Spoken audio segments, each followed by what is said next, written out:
Thanks again, everybody, for coming to today's press conference. I'd like to introduce our Director of Athletics, John Wildhack.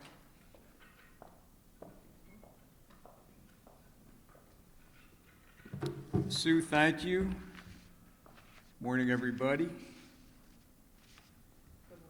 So I just want to start by opening. First of all, I just want to thank Coach Babers for his contributions and his commitment to our program, our university, and our community.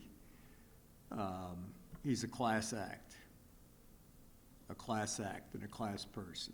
And, that made yesterday's decision more difficult, made the conversation more difficult. But I want to thank Coach Babers for his contributions, what he's done for the program, and just the way he's conducted himself. He's represented our university, and I think our community in a first-class fashion. The decision was not a knee-jerk reaction, not an emotional decision. I've evaluated the program on a consistent basis.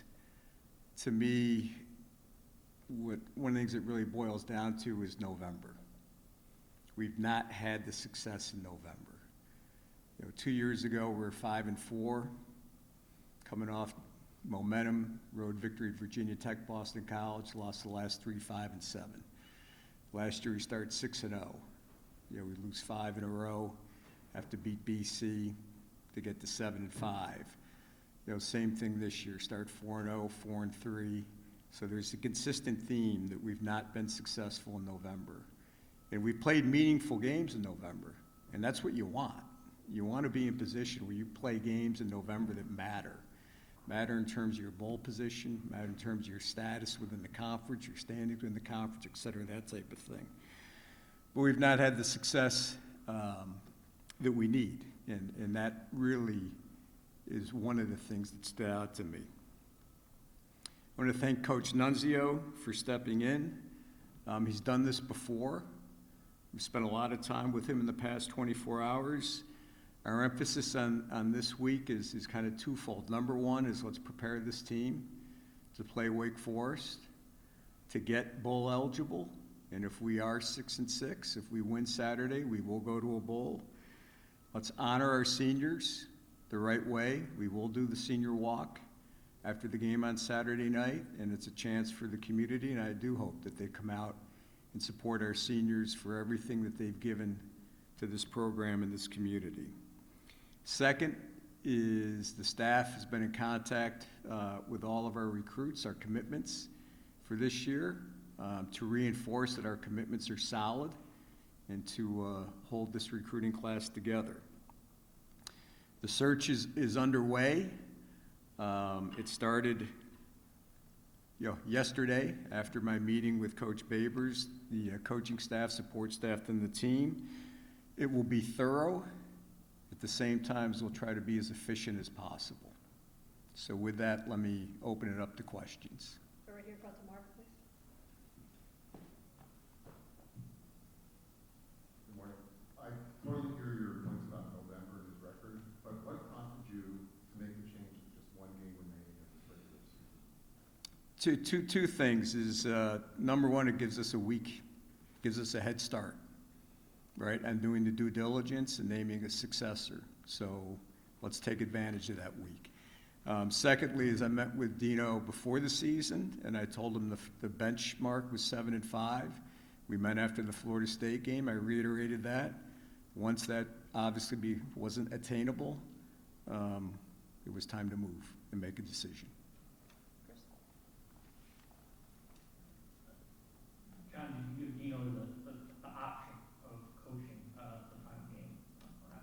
I did. Were you surprised at all that he opted not to? No, and I told him, I said, it's his decision, and I didn't try to sway him one way or the other. Why Coach Campanelli as the interim guy? Was there any, tactical decision looking forward in that, or was it just get through this game? I think two things is, number one, he's done it before. He's an interim at Rutgers for a longer period of time, so he's had the experience of that. He's an experienced coach at the high school level, the assistant level. Obviously, New Jersey's a really important recruiting ground for us. We got a number of verbal commitments from New Jersey, so that factored in as well, Emily. Jesse? John, what are you looking for the most in the next head coach of this football program? You want somebody who's a really good leader. It's a complex operation to be a head football coach. You need someone who's a really good leader. I think someone who's a really clear communicator, one who can develop. Most Power 5 schools, we're developmental schools, right? Who has that eye for talent? Who can develop that talent? Someone who can communicate and build the staff, not only the assistants, but support staff as well. Someone who's going to represent the values of our university and our community as well. Over here to Brent. John, will you be using a search committee? We will be using a search committee. Haven't finalized that, but yes, Will you be it'll using be small. not only a search committee, but will you be using an outside consulting? We're working with Bob Bodine, and Bob and I were on the phone yesterday numerous times. Tommy? Hey, Jen, is connections to Syracuse and some background and familiarity with the 315, is that going to be an important characteristic of your search? Tommy, I'm not sure it's got to be a direct connection to the 315, but I think experience in the Northeast, I think is, either as a player, as a coach, as an assistant coach, I think is important. It's really hard, I think, if you take somebody from the East Coast and put them out in the West Coast, right? You don't have those relationships, those recruiting relationships, those relationships with high school coaches. It's not lost on me that our four most successful coaches, in a sense, Coach Schwartzwalder grew up in Morgantown, right, Northeast. Coach Mack grew up in Maine, UMass. Coach Pasqualoni, Connecticut. Coach Marone, the Bronx. So there is a little bit of history there, and sometimes, history can be a really good teacher. Over here to Dan. John, kind of going off of that, do you look to Syracuse Orange football alumni when you do this search? Is that important to you to find someone who's been through the program, knows the program, has lived it, and can share that? That would be an attribute, but I want to hire the best person, and the best person who I think can lead this program and lead this program successfully. So I don't want to narrow the pool, and I'm not, okay, they have to be an offensive specialist, they have to be a defensive specialist. You do that, you kind of narrow the pool of candidates. So it's the best coach who I think has the attributes to lead this program, to take this program forward to where we want to go. I would also add to that, if there's candidates that have experience in special teams is critically important in football. And when special teams is kind of situational football as well. We'll go to Steve. John, you talked about being thorough with the search, but also being efficient. Right. The transfer portal is, the next date is, December 4th? Right. Do you have a timeline in mind, and is it realistic to have things narrowed down by December 4th? Steve, there's not a definitive date per se, but I'm aware of December 4th. Tyler? So looking big picture, coaching style, coaching values, what are you looking for with the next head coach of Syracuse football that will be, markedly different than Dino Baylor's? Yeah, I'm not sure it has to be markedly different per se, but I'm interested in the philosophy that this person has, right? Their philosophy in terms of offense, their philosophy in terms of defense. I mentioned special teams, recruiting philosophy, player development, evaluators of talent, absolutely critical. I mean, one of the things that's important to any program in the recruiting process is to minimize the misses, right? If you do that, that's one way that you create more depth. So someone who's done that, who's demonstrated they can do that. Right here in the second row. Hi, good morning. The success of the football team will have a lot of ripple effects off campus as well. If Dino's benchmark for this final season was 75, what would the goalposts look like for a new coach over X number of years to be able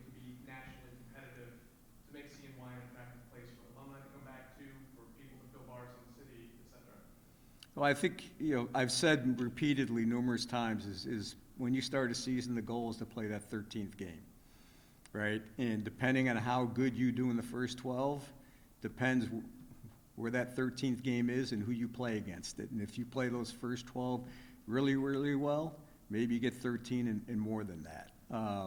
I expect us, and we can be a winning program. We're not that far away. Are there areas that we need to address? Yes. Will they be addressed? Absolutely. But it's not like this is a total reboot. We're a 2-10 team, and you got to totally reboot this. There's strengths. We've got to analyze our areas where we need to improve upon and take the necessary steps, and that's one of the things the next head coach is going to have to do. Is, all right, what are the areas that we need to refine and we need to get better so that we can have the success that we all covet? In terms of this area, I think this is an attractive area. I mean, if you look at the momentum that this community has, right? Look at it from a micro perspective, and you can start with micron. But I think there's a lot of momentum in this community, and for a coach, this is a great place to raise a family. So there's a lot of attributes here, and I'm going to emphasize that. Good, Emily. What does the athletic department and the university need to continue improving outside of the head coach to make this a competitive program that's on the rise in the ACC? I think Emily and we've done this, we're continued strategic investment in the program and do it in a smart way and do it in a way where you get the best ROI on that investment too. Just because the programs that have the most money, that doesn't necessarily always equate to success. And if you look around the country this year, Emily, you can identify some examples of that, right? So it's, what are the resources that you have? What are the resources that you need that could be most impactful to get your program where we want it to be?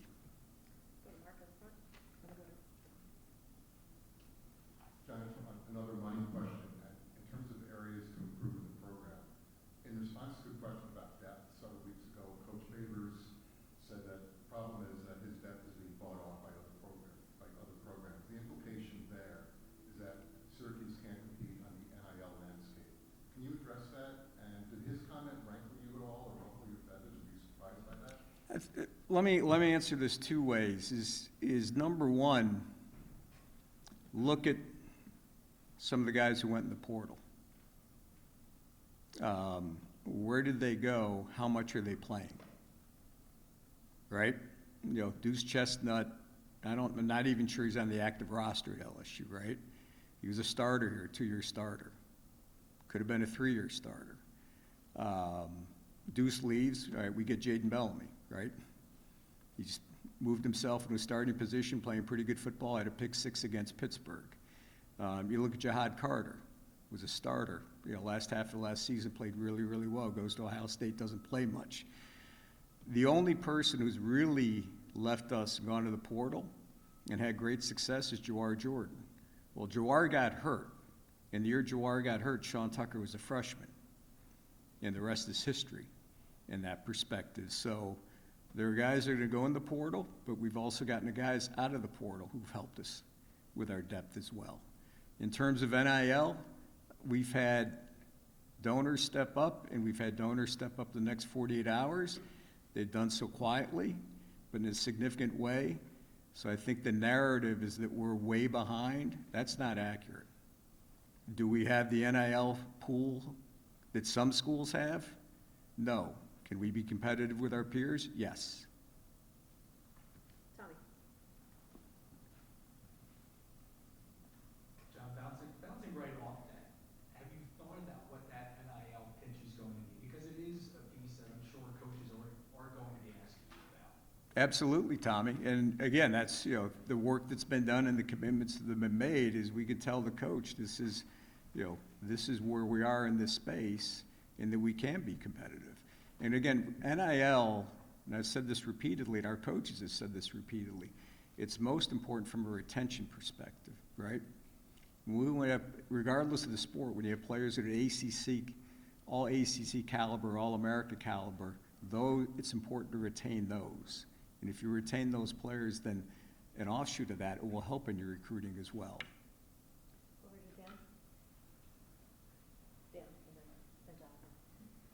John, what is it about this football program specifically? Why come to Syracuse? Why should a coach take this job over another job? What is the key element or elements here for Syracuse? Number one, I think there's a commitment from the university to this program, and I thank the chancellor, I thank the board for that. We've had success here. If we had as much as we want, no, but we've had success. Again, I don't think, as I said earlier, this is not a total reboot. You know, we've got really good players. And if you can keep that nucleus together, add to that nucleus, right? Enhance our recruiting efforts, our player development efforts, we can win. We can be very competitive in the ACC. We're not that far away. So that's my pitch. And if you look at also in the terms of the investment that we've made, right? I mean, you look right outside there. You know, new football operations center. We've not made an investment like that, Syracuse Athletics, and I don't know how long. You know, if you look at what we've done with the Dome, if you look at the Ensley Indoor Practice Facility, we have a package of facilities which is competitive with our peers. We're in a good recruiting area, maybe not within a 50-mile radius per se, but within a 4.5-hour radius, right? New England, downstate New York, New Jersey, Pennsylvania, Maryland, the mid-Atlantic states. You know, we're an hour, 45-minute flight from Atlanta, an hour and a half from Charlotte. You look at our roster, we have players who are contributing now from those states. You know, Florida as well. So there's a lot to sell here.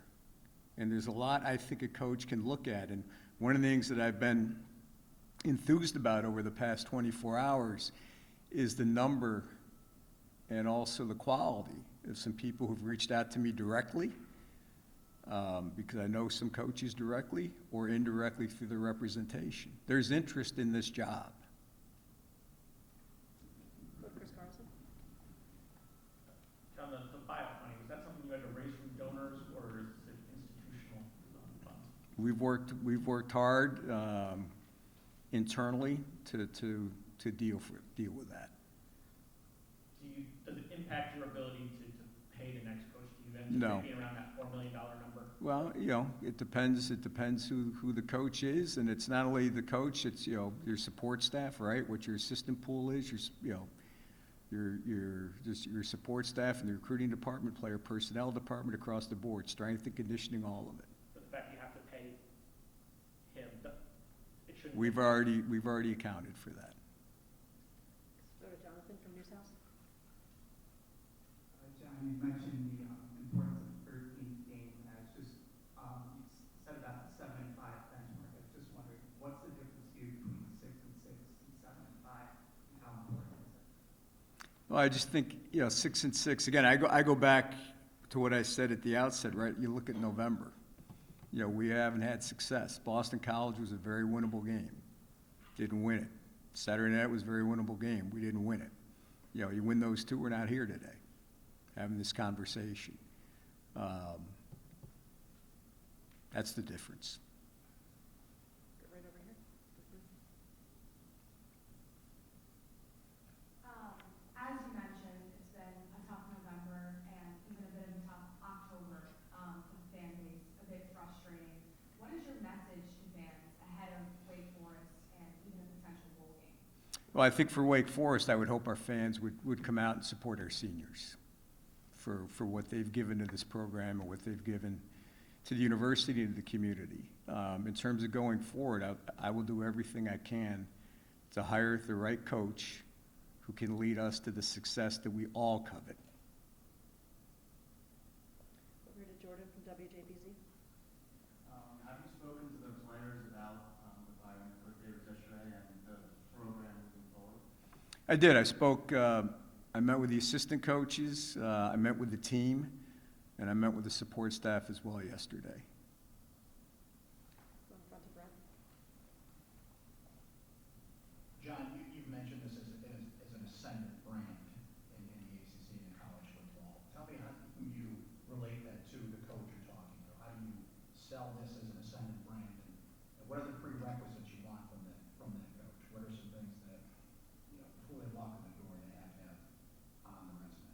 Well, again, I think, either head coach experience or coordinator experience at the Power 5 level, I think is important.